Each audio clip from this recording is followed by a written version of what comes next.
Samira, the Desert Rose. In the city of Amakra, on the eastern edge of the Great Sai, Samira and her parents made a living as street performers. They dazzled, beguiled, and awed onlookers, which thrilled Samira, but worried her parents. Despite the fun their daughter had, they wished she could enjoy a more stable life. But wishes are as fickle as the desert rain. On the eve of Samira's 14th birthday, armed strangers swarmed Amakra.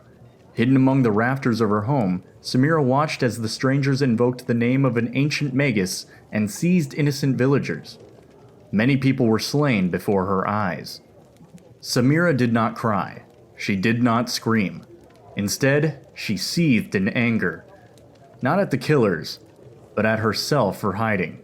She'd never felt crippled by fear before, even when she attempted the most daring stunts. In that moment, Samira hated herself and vowed never to feel so scared and helpless again. Though wounded, Samira and her parents escaped to Belgium, a port city under Noxian rule, with a handful of others. To the Amakrans, Noxus provided a safe haven. To Samira, Noxus opened a door.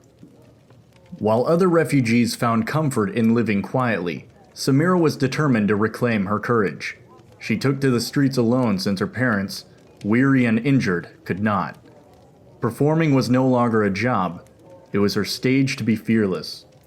She outdid herself with every stunt, even when no one bothered to look, but it was still not enough to support her family. That was when Samira stumbled upon a call to join a Noxian warband. Drawn to the excitement and the financial resources it would provide, she enlisted. Her physical prowess amazed her peers. Deft with a blade and sharp with her aim, Samira reveled in her raw athleticism, excelling in combat, but faltering in discipline.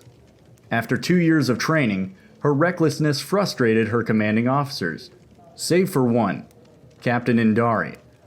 A former saboteur, Indari valued Samira's fearlessness and offered her a position in her private warband, a specialized unit charged with missions that were deemed too perilous for standard military personnel. Hungry for the dangers it promised, Samira agreed without hesitation. She fully embraced Noxian culture, finding her own strength and style amid life and death shootouts and breathtaking sword fights. In her free time, Samira regaled her family with stories of her tattoos, each representing only her most unforgettable feats.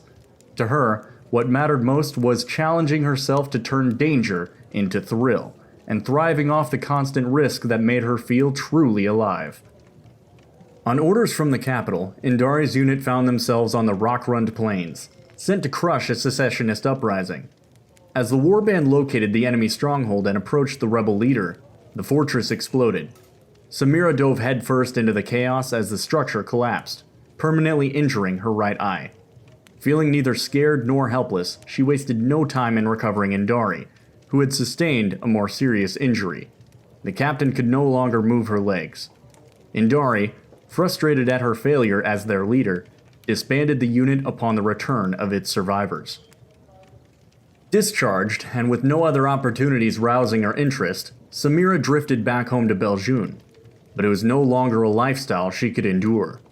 Samira returned to the Noxian capital and located Indari. She believed her former captain understood her craving for challenges in ways nobody else could, and wanted to make use of Indari's connections in the military and noble houses. She proposed they team up again in a new partnership, where Indari could operate behind the scenes to find Samira high-stakes mercenary work. Reluctantly, Indari agreed, but it left her former protege alone with no field support. And Samira couldn't have been happier. She eagerly undertook missions meant for entire warbands, and thrived. Her daredevil reputation spread far and wide. From beating a chem baron in hand-to-hand combat, to being the lone survivor of a Bilgewater raid, Samira completed every job no matter the odds. With Indari's support, even the Noxian High Command accepted her, recognizing there was no one better suited to take on their most perilous missions. Now Samira shows no signs of slowing down. She can be found scaling mountain cliffs one day and arm wrestling outlaws in crowded taverns the next.